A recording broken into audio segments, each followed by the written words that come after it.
but don't tell anybody. I'm sick of coming here every year and talking about the Kansas City Chiefs. Look, remember a few years ago we were here, people saying, Andy Reid's going to retire. I'm like, no way. When you're riding Seabiscuit, Secretariat, when you're riding a horse that you know can win, who would jump off that? Pharrell Coast to Coast, only on SportsGrid. My mom, she was a professional ballet dancer. My aunt played professional tennis.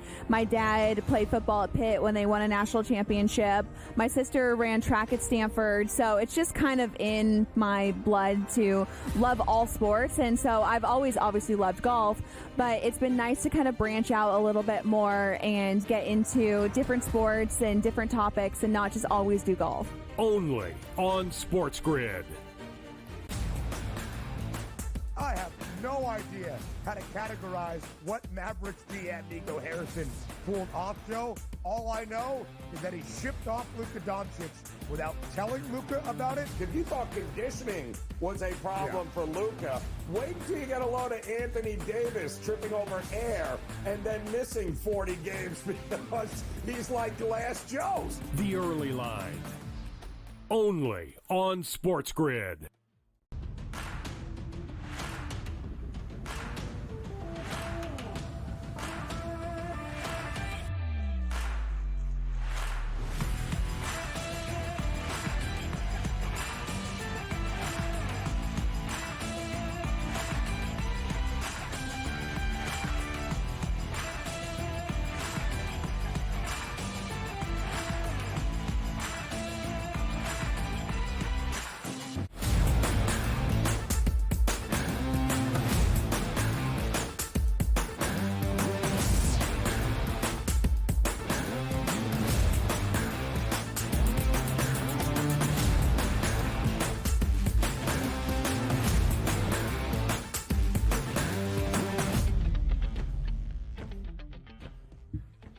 Welcome to hour number 2 live right here on this Wednesday morning on the Early Line on SportsGrid. 4 days out from Super Bowl Sunday and Super Bowl 59 between the Chiefs and the Eagles. He is Joe Ranieri. I am Ben Stevens. We just checked in with our crew in New Orleans, taking in all the sights and sounds and festivities in the Big Easy on Radio Row. We'll check in once again with some more action from NOLA a little bit later on in the show. But, Joe, as we are just 4 days out, hour number 2 is a Super Bowl 59 primer. Now, we have looked at this game from just about every angle, from the actual X's and O's, the matchup advantages, coaches, players, units, whatever it may be. We have talked the numbers. We have talked player props. But now we have some fun in this second hour. Because one of the great things about a Super Bowl is not just, oh, will Travis Kelce go over or under 60.5 receiving yards, the props we are used to. There are so many prop markets available for a Super Bowl Sunday that differ from what we have each and every Sunday throughout an NFL season. We'll talk about that here in hour number 2. We'll see if Mark Zinno has changed his stance on watching Super Bowl 59 come Sunday evening. A lot of fun in this second hour ahead. I'm looking forward to it, man. Every time we get off the air on these shows, I figure out a few more props that sounds good. You know what? I like that number. I'll go ahead and bet that. So, yeah, the list is growing, Ben, for the amount of prop bets that we have coming in on this Sunday. And we hope that is the case for all of you. Either you hear something smart that Joe says and you say, all right, let me go bet that early. You hear something dumb that I say, and you're like, let me go fade this guy, Stevens, and get a prop bet in right here, right now. Whatever it might be, we hope it drives you back to an action on the FanDuel Sportsbook. And, of course, Joe, one of the most popular bets, I think, in any single football game, college or the NFL, any given time of a season, is a player to score a touchdown. Those anytime TD numbers. Total for this game, 48.5. 2 of the 5 best defenses in the NFL all year long. So maybe, just maybe, we don't see a ton of scoring, but we are not going to see more than likely a 14-10 game that features a touchdown on either side. We should see some players find that end zone excellence in anytime TD prices. But Joe, only two guys for the Super Bowl 59 matchup as of right now have a minus money price. That's Saquon Barkley, Philadelphia's running back at minus 190, in the Eagles quarterback at minus 115. His name, Jalen Hurts. Travis Kelce, best price for anybody on Kansas City to hit pay dirt at plus 125. Yeah, and that's pretty much what you would expect here, Ben, right? Because of the tush-push, Jalen Hurts, which, by the way, was one of our favorite in our pick six throughout the season, Ben, the anytime touchdown. If it wasn't broke, we weren't fixing it with Jalen Hurts. It was kind of an automatic bet because there was a stretch during the season where you can almost guarantee it here. So Hurts makes the most sense. I still think there's some value in that at minus 115 here because I think you got a really good shot at that being an opportunity inside the 2-yard line there, 2 or 3 yard line, where guess what? They're going to be attempting Jalen Hurts and the tush push, and whether or not Kansas City can stop it remains to be seen, although it doesn't really count that they stopped Buffalo because I'm not sure what in the hell that was Buffalo was trying to do. That was not a very good variation of the tush push here, but I do think some of the other ones, namely Dallas Goedert, is interesting, to say the least. I think Worthy is interesting with these anytime touchdowns because it can't just all be Barkley and Hurts, right? There's got to be a few other guys. Absolutely so, Joe. So that was going to be my next question. We'll dive into that in just a moment. But it does make sense to see Saquon Barkley and Jalen Hurts in minus money. Each guy scored 3 rushing touchdowns in the NFC Championship game against the Commanders. Saquon scored 2 in the NFC Divisional Round victory for Philadelphia against the LA Rams. Now, let me just throw in this caveat. Saquon Barkley is having a historical and a record-setting season at the running back position, but not necessarily when it comes to rushing touchdowns. Joe, he is minus 190, and it makes a ton of sense. He has scored 5 times in the last 2 games for Philadelphia. His 6th and 7th games this year of having multiple rushing scores, of which we'll talk about in just a moment. But Saquon Barkley in the regular season only had 13 rush touchdowns because in half of the games, 8 of the 16 he played, he did not hit pay dirt, especially early on during his time in an Eagles uniform. And oftentimes you would think a bell cow and the best running back in the NFL, if his team ever gets inside the 2-yard line, the 3-yard line, it is his number each and every time. It is quite the opposite in Philadelphia where they look at Jalen Hurts. So if you want to lay minus 190 for Saquon Barkley, I am not going to fault you. It still does feel like if Philadelphia scores in this game, Saquon Barkley will be the one responsible for that TD. Just to say, it's not necessarily like he has scored 27 rushing touchdowns this year and is automatic in still doing so. But, Joe, when you only have 2 guys in minus money, that means a ton of players on either side for Super Bowl 59 feature a plus money price. If you had to look at those plus money numbers to hit pay dirt, you mentioned Dallas Goedert, Xavier Worthy. Is that your primary focus for Super Bowl Sunday? Yeah. I mean, obviously, Travis Kelce, who will always be, as long as he's still playing, the go-to for Patrick Mahomes, certainly in the red zone. But I think, we've watched Xavier Worthy grow up right before our eyes. He's become a great route runner. I think he's become a much better receiver than anything that we saw at Texas, which was really just let him run and try to throw it as far as you can. Much better. And I do think he's the next in line when Travis Kelce eventually moves on.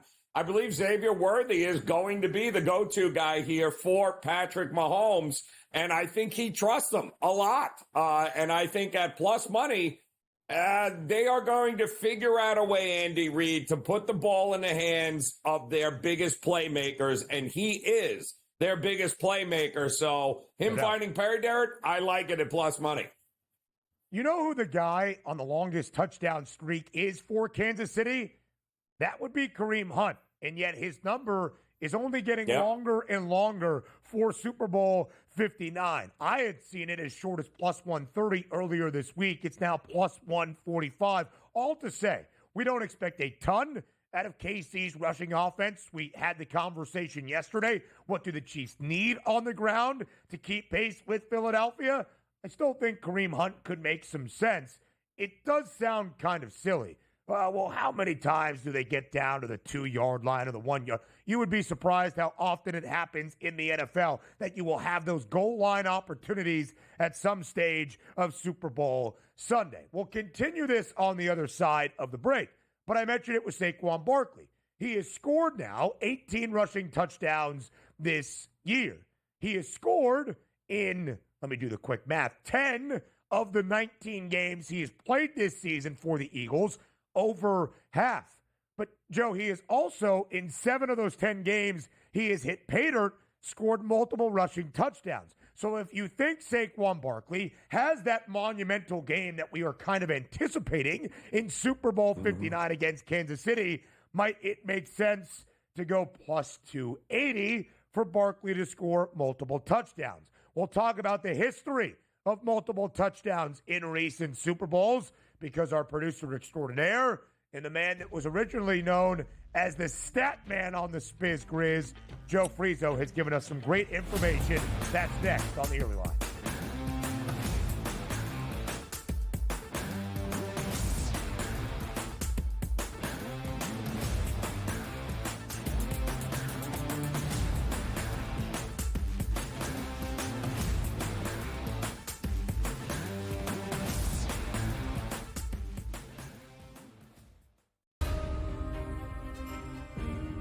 My mom, she was a professional ballet dancer. My aunt played professional tennis. My dad played football at Pitt when they won a national championship. My sister ran track at Stanford. So it's just kind of in my blood to love all sports. And so I've always obviously loved golf, but it's been nice to kind of branch out a little bit more and get into different sports and different topics and not just always do golf. Only on SportsGrid. You want me to solve all this tush-push and fourth down malarkey that goes on with the officials? Here's a crazy idea. Get rid of the worst rule in the NFL, and that is forward progress. How about this? Where I knock your ass in the ground is where the ball goes, period. Let's end this whole conversation. Like, if I drop you back 4 yards, then you lost 4 yards. If we get rid of forward progress, this tush-push and everything else is taken care of. Where I put your tail on the ground is where the ball goes. End of conversation. It's the dumbest rule and the most arbitrary rule. The only thing that is a worse call in the NFL than forward progress is the punt that goes out of bounds when you watch the official walk down the sideline having absolutely no clue where that ball crossed over. All I can think of is that Price is Right game go do-de-do-de-do, do-de-do-de-do, as he's walking down the sideline, arbitrarily trying to figure out where the ball crossed over because he's got no clue. The Early Line, only on SportsGrid.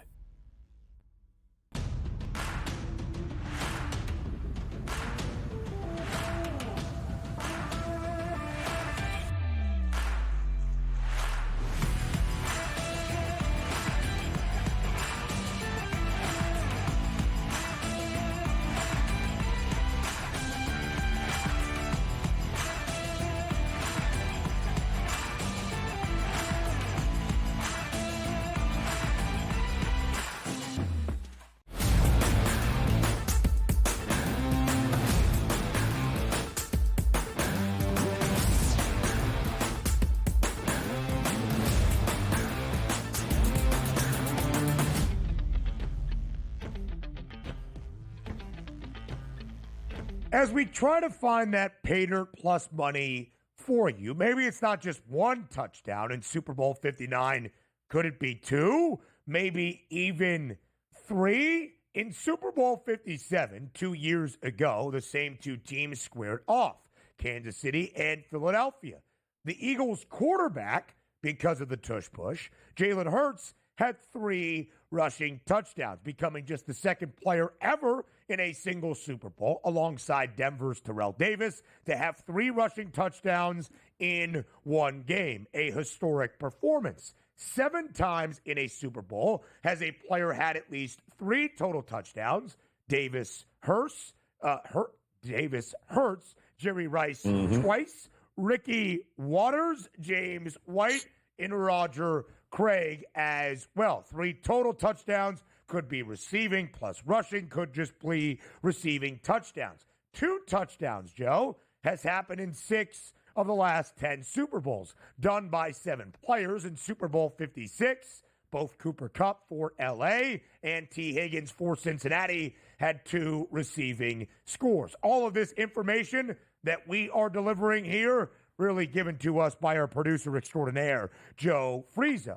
So, Ranieri, as you look at the guys that might be able to cross the pylon twice, is there a name you would highlight above all the rest? I would think, and we've seen Saquon, Jalen Hurts, and you mentioned it, Kareem Hunt. They're not going to push their way into the end zone there. Kareem Hunt will be the workhorse inside the 5-yard line, Ben. We know that.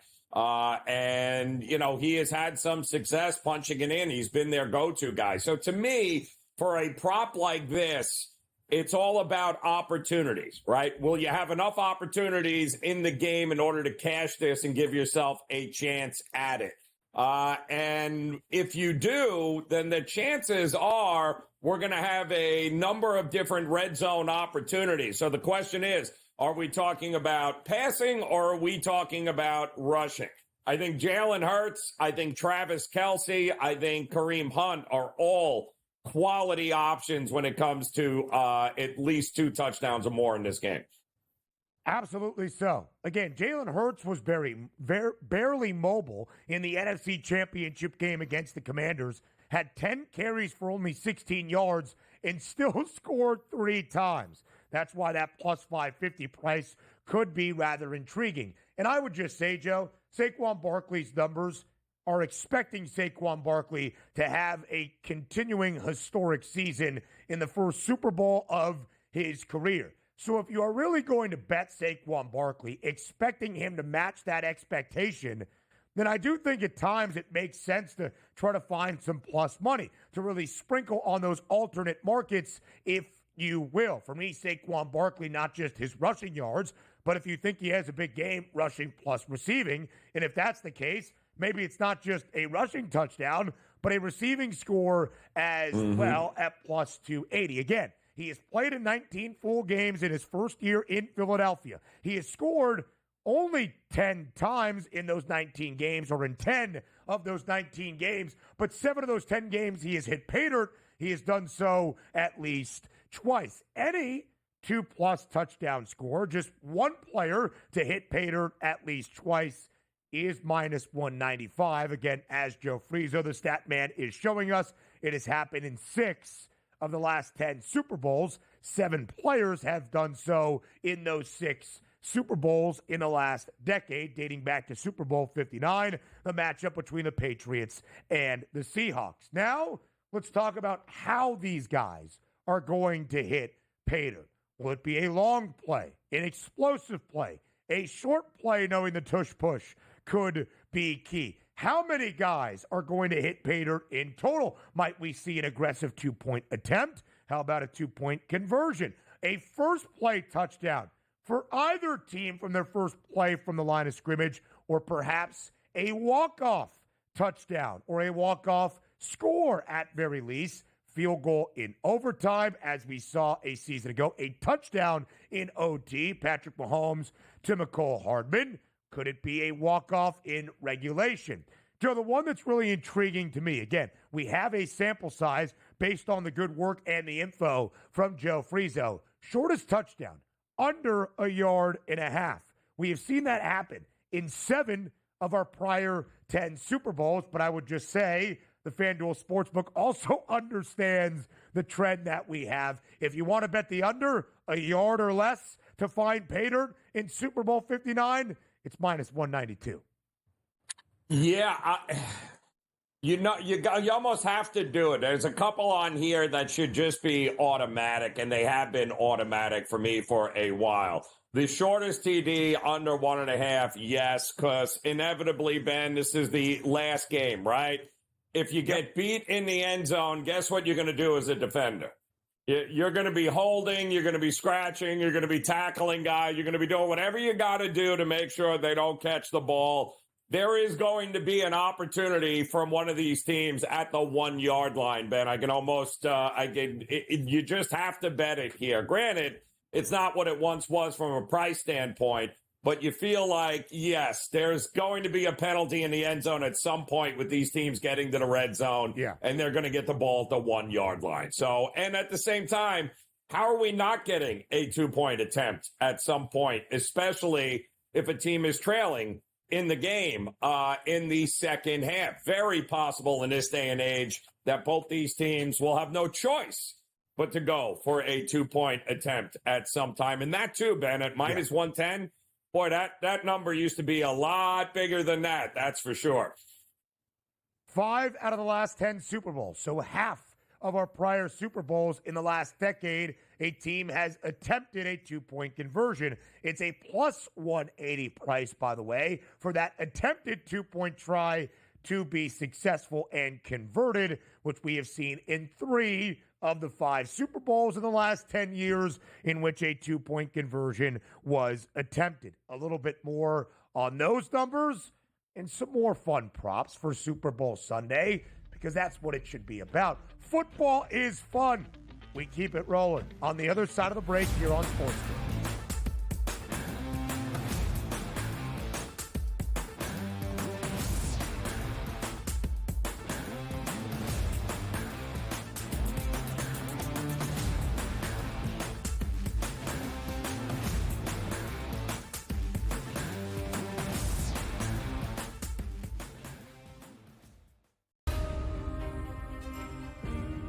My mom, she was a professional ballet dancer. My aunt played professional tennis. My dad played football at Pitt when they won a national championship. My sister ran track at Stanford. So it's just kind of in my blood to love all sports. And so I've always obviously loved golf, but it's been nice to kind of branch out a little bit more and get into different sports and different topics and not just always do golf. Only on SportsGrid. To solve all this tush-push and fourth down malarkey that goes on with the officials, here's a crazy idea. Get rid of the worst rule in the NFL, and that is forward progress. How about this? Where I knock your ass in the ground is where the ball goes, period. Let's end this whole conversation. Like, if I drop you back 4 yards, then you lost 4 yards. If we get rid of forward progress, this tush-push and everything else is taken care of. Where I put your tail on the ground is where the ball goes. End of conversation. It's the dumbest rule and the most arbitrary rule. The only thing that is a worse call in the NFL than forward progress is the punt that goes out of bounds when you watch the official walk down the sideline having absolutely no clue where that ball crossed over. All I can think of is that Price is Right game go do-de-do-de-do, do-de-do-de-do, as he's walking down the sideline, arbitrarily trying to figure out where the ball crossed over because he's got no clue. The Early Line, only on SportsGrid.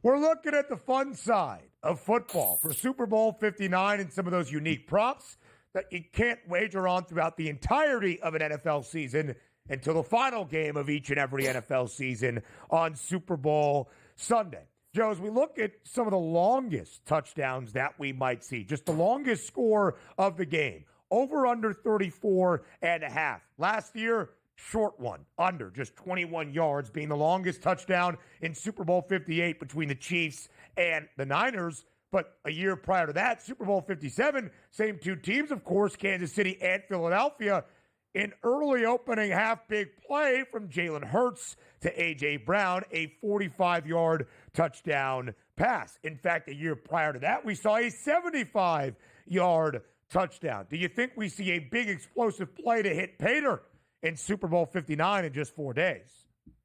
I think the public thinks there's going to be a big-time touchdown of over 34 and a half yards. Yeah. I'm not that sure, Ben, because it is the legit one thing. Number one, we have not seen that explosiveness from Kansas City this year. In fact, we haven't seen a lot of very championship quality offense and stats from Kansas City this year, but yet here they are with a chance at winning another championship. And if I'm the Kansas City defense, man, the one thing I can't have happen is that you allow a touchdown of over 34 and a half yards to Barkley, A.J. Brown, you name it. The one thing that can't happen for both these defenses is to give up those big, big plays, those explosive touchdowns. I trust both defenses because, again, they are the best units we talked about on the field for this game. I don't think they allow that to happen. I think they keep everything in front of them. You would think that play could very well happen for a guy in Saquon Barkley who has been a big play machine all year long. Now 7 rushing touchdowns of at least 60 yards this season, the most ever by a player in a single season in NFL history. Of course, it will be paramount in a focus of the defensive game plan for Steve Spagnuolo and Kansas City to make darn sure that does not happen on Sunday inside the Caesars Superdome. All right, let's have some even more fun. Might we see a safety in Super Bowl 59? 13-1 price. 9 safeties in Super Bowl history, not since Super Bowl 48, the matchup between the Seahawks and the Broncos. Opening kick, touchback, or a fair catch now in the dynamic kickoff rules, minus 220. I would just say, if you can bet the plus money price for a small little pizza bet on that, Nico Remigio is making statements for Kansas City. We have the dynamic kickoff rules now. We've seen both Will Shipley and Cooper DeJean back there for Philadelphia. Joe, I would not be surprised, or at least I hope, we start Super Bowl Sunday with a little bit of fun from the very opening kick. Yeah, I like that way of thinking there, Ben. I would definitely think we get some sort of run back on the opening kick. Why not? I also do think the safety is intriguing with these two defenses.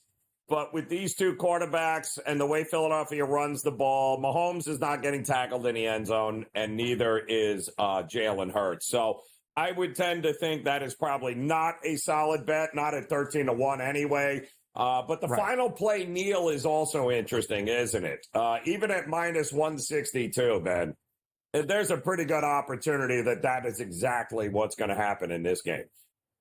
We have seen that happen 4 times in the prior 10 Super Bowls. And technically, when the Chiefs won their first Super Bowl against San Francisco way back in Super Bowl 54, I believe it was, should have been a kneel, but the Niners took a meaningless time out at the end. So Patrick Mahomes kind of scrambled around to eat up some clock. It is minus 162. The octopus at plus 1040. You might even be thinking, what is an octopus? It is a player to score a touchdown and a 2-point conversion on the same scoring possession. It has happened just once in Super Bowl history, our producer Joe Frizo has told us, but with the same two teams in the same quarterback in action, Jalen Hurts in Super Bowl 57. A past Super Bowl score, same score as a previous Super Bowl, plus 440. How about a Super Bowl scoreagami? 25-1 to be a unique score in the biggest game of the season. I think I have frozen. I'm not so sure. More of the early line up next.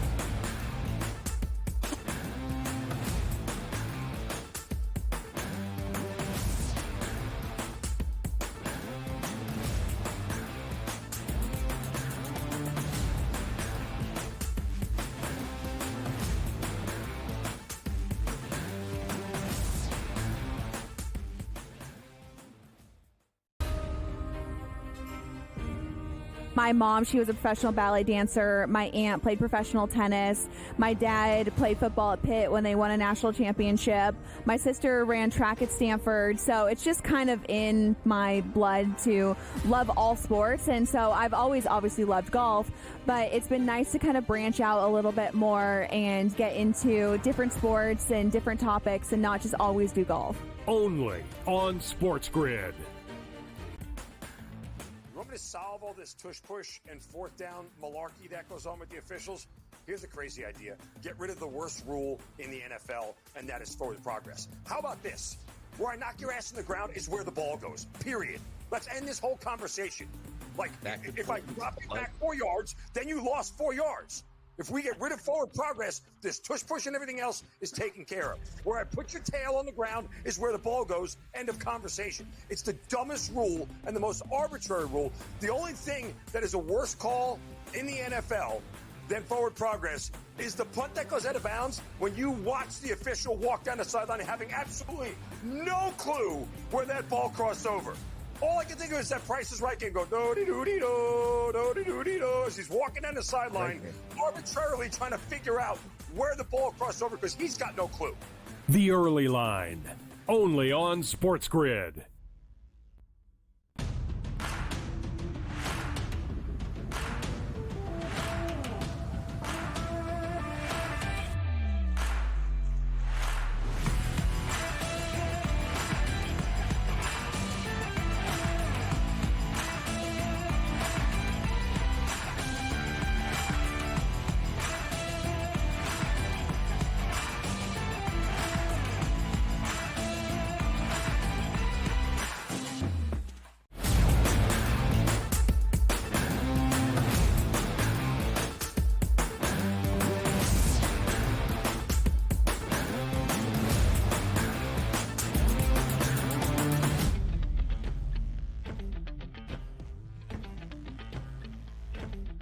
The big question for the big game with our next guest is not what his favorite bet is or how he sees the market. Frankly, why should that matter? The big question for Mark Zinno is if he is going to watch Super Bowl 59, working at a sports media network as a sports host for the biggest sporting event each and every season. So, Mark Zinno, answer the question before we move on. Are you watching Super Bowl 59 come Sunday? Have your plans changed? Hashtag not my Super Bowl. They have not. They are more entrenched. The kids and I have bowling, dinner, and the movies on. I have still rooting for the vortex, rooting for the sinkhole. I'd like a sewer pipe to burst underneath the Superdome and to look like Andy Shawshank, where everybody has to leave the stadium and the game doesn't get played. That's what I'm rooting for. So, yeah, we're going to bet on the game. We have some good looks. We got some real good angles. I just don't need to watch this stuff. So what movie are you seeing on Sunday? It's called Top Dog. It's like a kid's movie. Oh. Like Dog Man. Wow. Right, Dog Man. Not Top Dog. Dog Man. It's a Dog Man. I don't know. It was the one kid movie that was out there, so I bought the tickets. I'm like, R-rated, PG-13. No. Oh, gee, there we go. We'll take that one. It's a cartoon. I can't even believe they have movie times around 6:37 p.m. Eastern time for a Super Bowl Sunday. When I went to book the tickets, not a single seat in the theater was taken. I'm shocked. Except the guy that works. Except the guy that works in sports media. Yes. That makes a lot of sense. So whether it's the top dog or which man has that dog in him from Super Bowl Sundays, we look at the odds right now for Super Bowl 59 because I'll give you a little bit of flack here. As you have said, you can still bet the game without having watched it because you have been following the National Football League all year long. Still very bitter at the Chiefs, I presume. They are still a 1.5 favorite on FanDuel, minus 120 on the money line. Total still stands at 48.5. The last time we spoke, last week, have your thoughts on Super Bowl 59 changed at all as the market has shifted ever so slightly?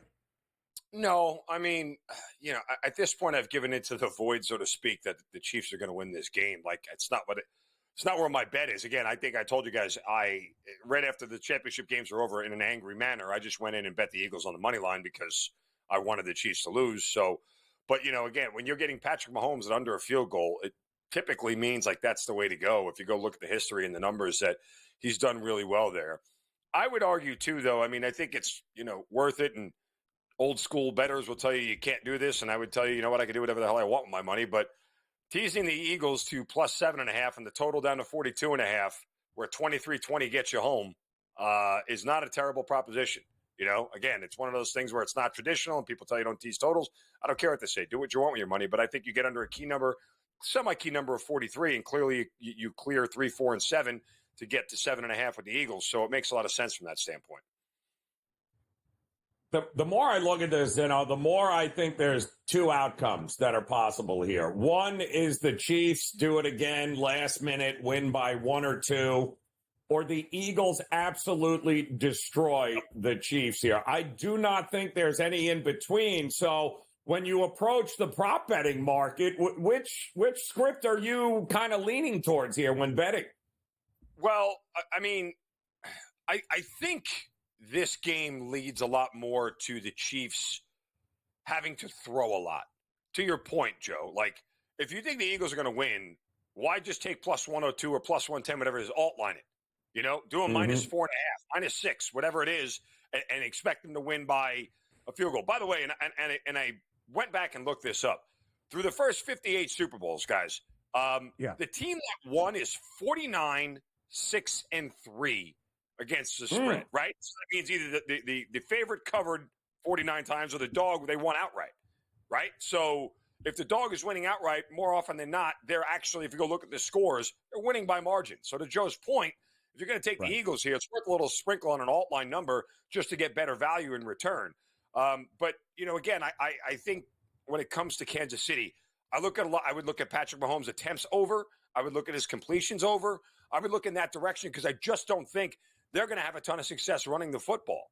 I think that there's a game script where, as Joe said, where even if the Chiefs rather are going to win this thing by a short margin, it's because they're coming back. Like, do we feel like the short margin that the Chiefs win by is, they're up by 11 and a late touchdown brings it to within 3, right? Like, I don't know if that's the kind of game that materializes for Kansas City. So if it's Patrick Mahomes with the ball, under 3 minutes left, going down the field and getting the go-ahead score, and that's kind of the way the Chiefs have won the entire year outside of, blocked field goals and quarterbacks not paying attention to snaps and the referees making calls and everything else. But we won't get into that nonetheless. But that's how the Chiefs win.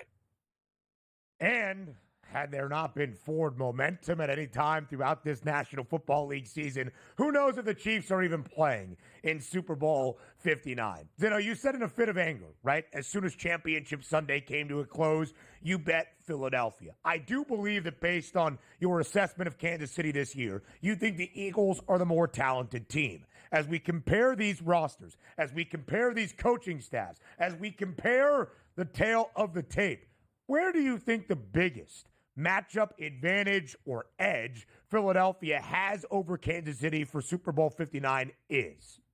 I mean, the obvious answer is Saquon, right? Nobody's been able to stop him, right? So, I mean, you don't have to look very far, but in the bigger picture, I would say the Eagles offense has a decided advantage over the KC defense, comparatively to the Chiefs offense against the Eagles defense. I mean, look, the Bills, didn't even play their best game or close to their best game offensively in the AFC Championship game. Still put up 29, still had the ball with a chance to win it in the final couple of minutes of the game. The Eagles getting over their team total seems almost like a gift in this game. At 23.5, what am I – now you're seeing 24. It's moved up a little bit, but what are you even thinking about here with Philadelphia? I mean, do we believe there's a world where Philadelphia only scores 23? If there is, guess what? They've lost the Super Bowl. Because I don't think that there's a 23-20 win for the Eagles here. Could be totally wrong, but is anybody really expecting a defensive breakout? Odds makers posted this opening total, 48.5, 49. They're telling you, by the way, these top defenses in the league, yet we're going to put this total near 50. Tells you all you need to know what odds makers think about where this game is going to be. It's going to be higher scoring.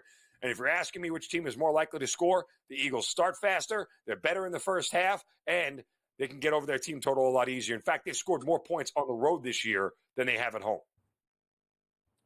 How important is it? It's a great point, Mark. How important is it for the Eagles to be playing from in front in this game, and why not back them to have that lead at the break? Because it feels like they're going to need to be playing from in front.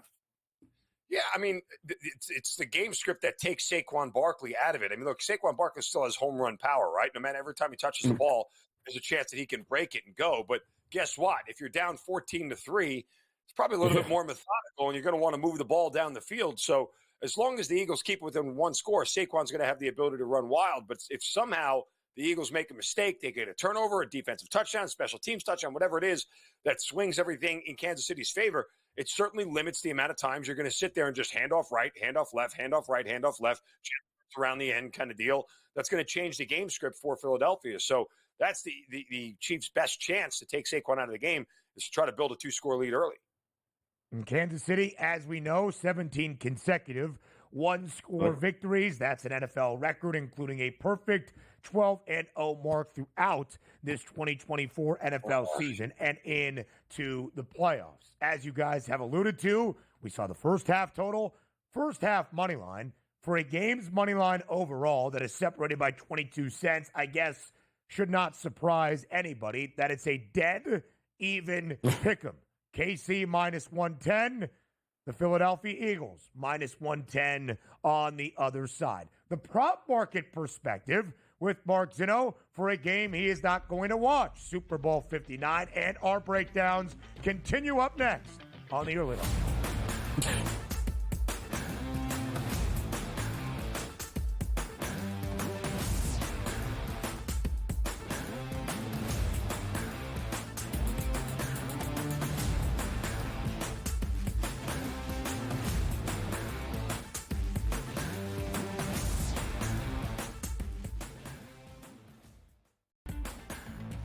To solve all this tush-push and fourth down malarkey that goes on with the officials, here's a crazy idea. Get rid of the worst rule in the NFL, and that is forward progress. How about this? Where I knock your ass in the ground is where the ball goes, period. Let's end this whole conversation. Like, if I drop you back 4 yards, then you lost 4 yards. If we get rid of forward progress, this tush-push and everything else is taken care of. Where I put your tail on the ground is where the ball goes. End of conversation. It's the dumbest rule and the most arbitrary rule. The only thing that is a worse call in the NFL than forward progress is the punt that goes out of bounds when you watch the official walk down the sideline having absolutely no clue where that ball crossed over. All I can think of is that Price is Right can go do-de-do-de-do, do-de-do-de-do, as he's walking down the sideline, arbitrarily trying to figure out where the ball crossed over because he's got no clue. The Early Line, only on SportsGrid. Is it just a matter of his contract, his age? Usually things like this get fixed pretty quickly, but this one is not fixed, and now it's just super uncomfortable. The opportunity or the idea of getting another team involved adds more complication to the situation, and it doesn't seem like a resolution is anywhere in sight, but the more suspensions come in, the more it's clear that the saga is over, or his time there is over. Newswire, only on SportsGrid.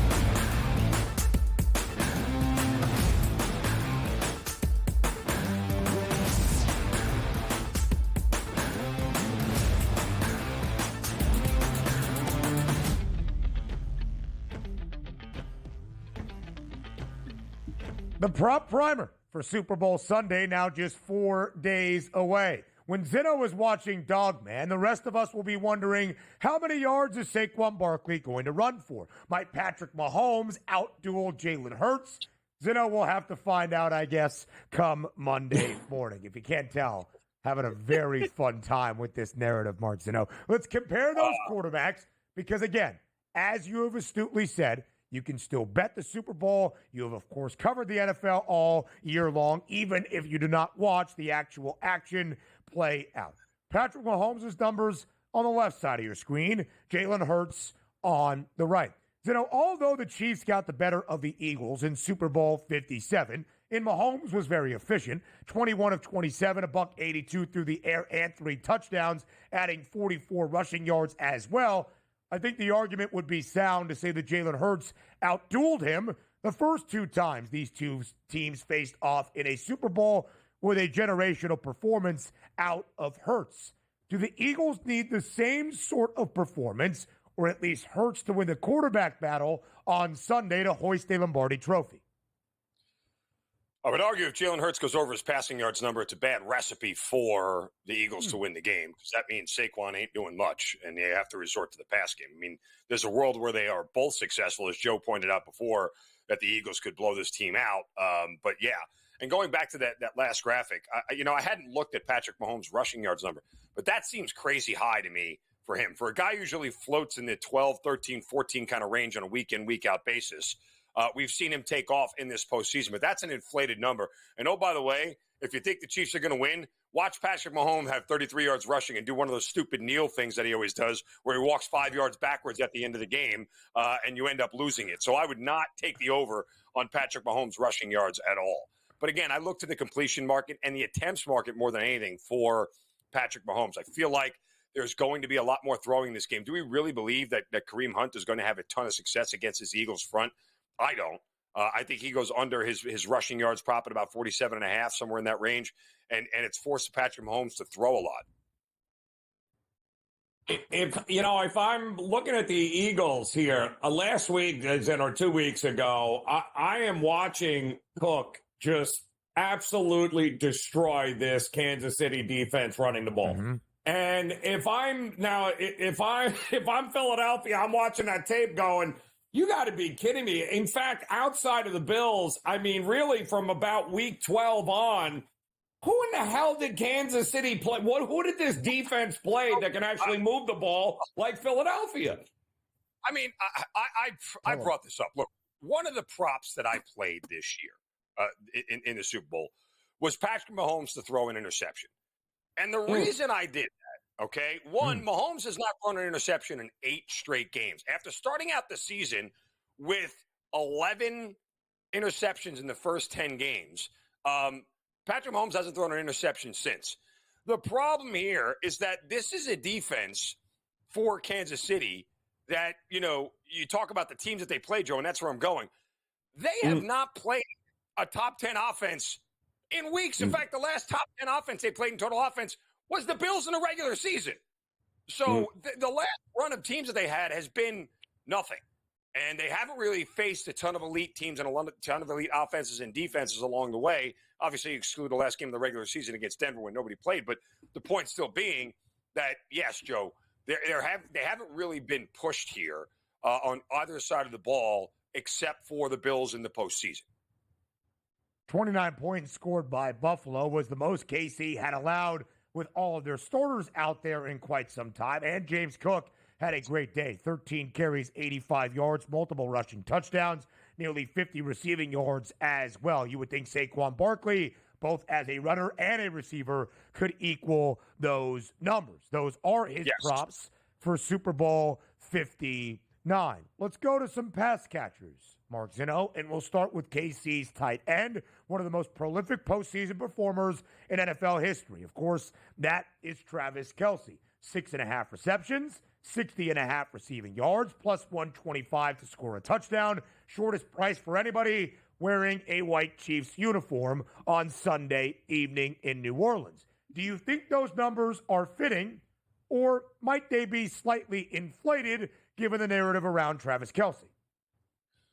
If you'd like to do some historical research here, all you have to do is go back the last 14 playoff games that Travis Kelce has played in, where he's had at least 5 receptions and at least 70 yards and a total of 14 touchdowns in 14 playoff games.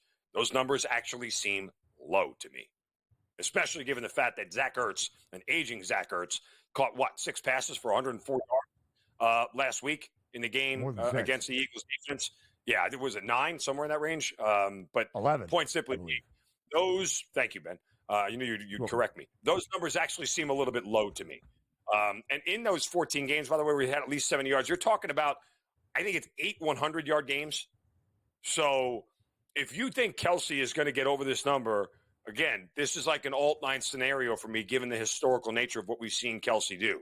Take him over 80, take him over 90, because there's a chance that if he's that involved in the game, he's not. Now, I actually look to Noah Gray here and over his receiving yards prop, because what has happened over the last couple of weeks, Noah Gray's been a ghost. For a guy in the beginning part of the year and a big part of the middle of the season, was a viable target where he caught at least, had at least 3 targets in 6 or 7 games. He's sort of been phased out of it. He went 9 of 11 weeks with at least 20 receiving yards throughout the middle of the season. He's been quiet for a couple of weeks. I think this is a spot where, again, the Eagles will focus on Kelsey, and Vic Fangio will go, I'm not letting that guy beat me. So what does Noah Gray do? He gets to run around for 1 or 2 open receptions here, and I think that's the way I'd play that game. Dallas Goedert for Philadelphia, by the way. Second highest receiving yards prop, now at 50.5. Devontae Smith, third highest number for the entirety of Super Bowl 59. That is A.J. Brown at 70 and a hook. If Jalen Hurts even approaches his passing yards prop, Zinno, which Eagle are you targeting? 30 seconds in the segment. I would actually take A.J. Brown's longest reception. He really hasn't had a chance to be targeted all that much throughout this postseason because of the way the game developed. But the one catch he has is usually about 25, 30 yards down the field. 45-yard touchdown against Kansas City in Super Bowl 57 in that opening half. Super Bowl MVP odds in Super Bowl 60 odds. That's next on the early line.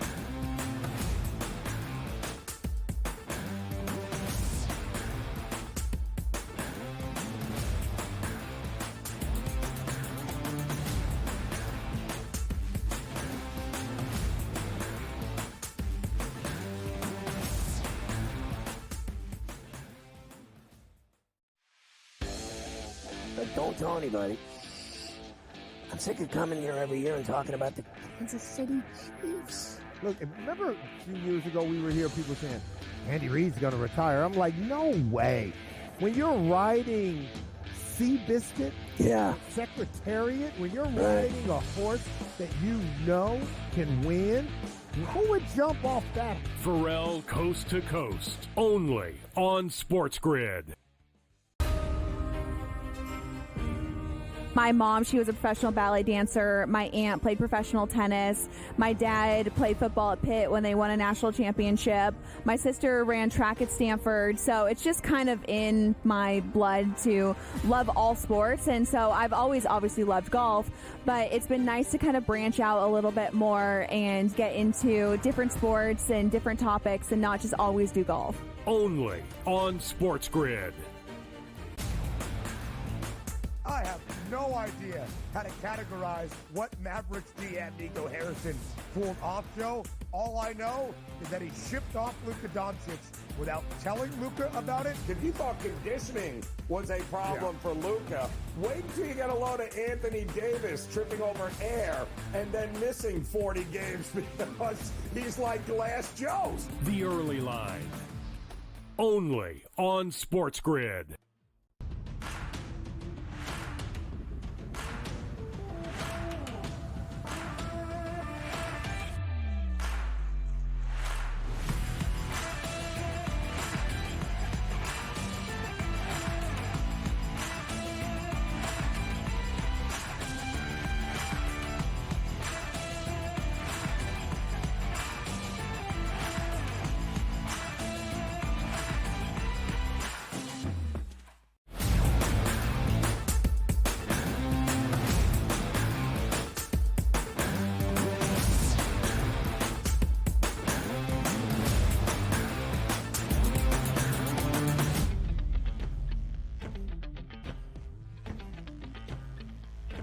Live right here on this Wednesday on the early line on SportsGrid, the biggest Dogman fans you will ever find. Myself, Mark Zinno, and Joe Ranieri. Hope it's a box office smash.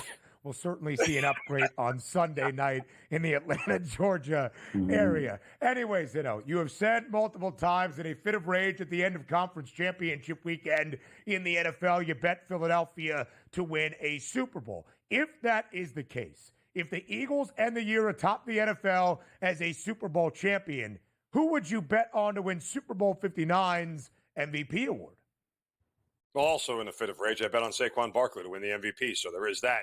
But look, I mean, I think there's a world where Jalen Hurts is probably the smarter bet, given it'll always skew quarterbacks. You're getting longer odds than you are on Saquon, and they're still going to need Jalen Hurts to win the game. I mean, in order for Saquon Barkley to win the MVP, he's going to have like at least 150 yards rushing, right? Like 108 yards rushing and a touchdown doesn't get you the MVP in this game, especially if Jalen Hurts runs for 50, has two push touchdowns, whatever. Like, it's just not going to be enough. So as much as, Barkley can have a huge impact on this game, from a value standpoint, you're probably better off with the longer odds on Jalen Hurts if you think the Eagles win this game. Barkley does cap it off with an MVP. You're talking about maybe the greatest, if not the second greatest running back season ever in the history of the NFL. Yeah. I mean, it's outside of it's safe to say, right, though, Mark, if Kansas City wins this game, just give it to Mahomes, right? I think the big question is, how does Philadelphia win this game? Is there any scenario you see Kansas City wins and Mahomes isn't the MVP again? Short of Travis Kelce having, 170 yards receiving, there may be some voter fatigue. Look, Kansas City has, no weapons. None.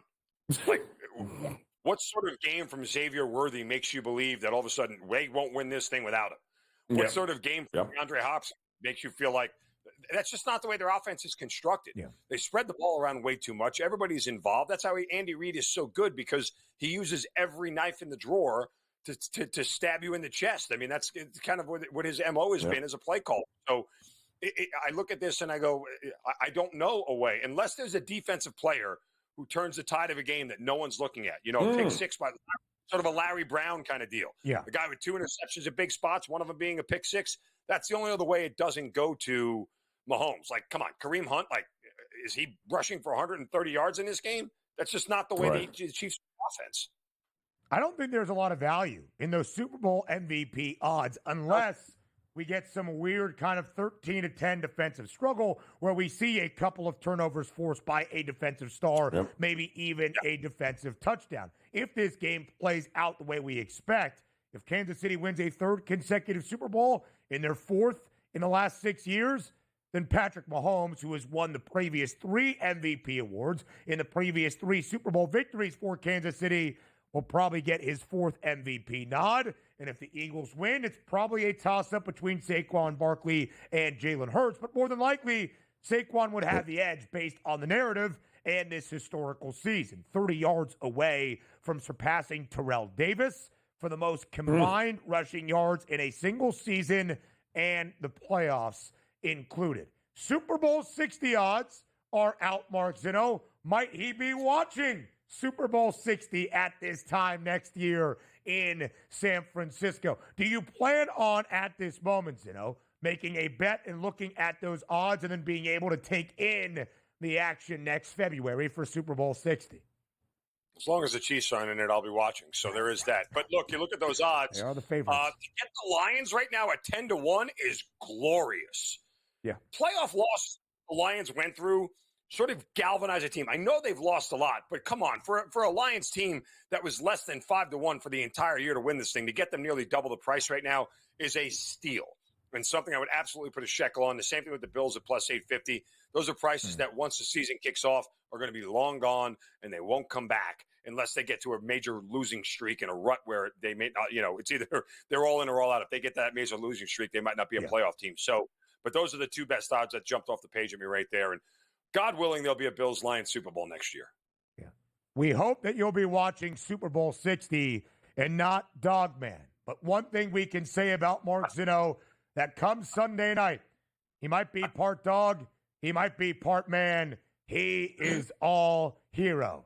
Dogman, premiering 7 p.m. Eastern Time on Super Bowl Sunday, featuring Zinno and his family. Great work behind the scenes in those graphic productions. Zinno, enjoy your weekend, I guess.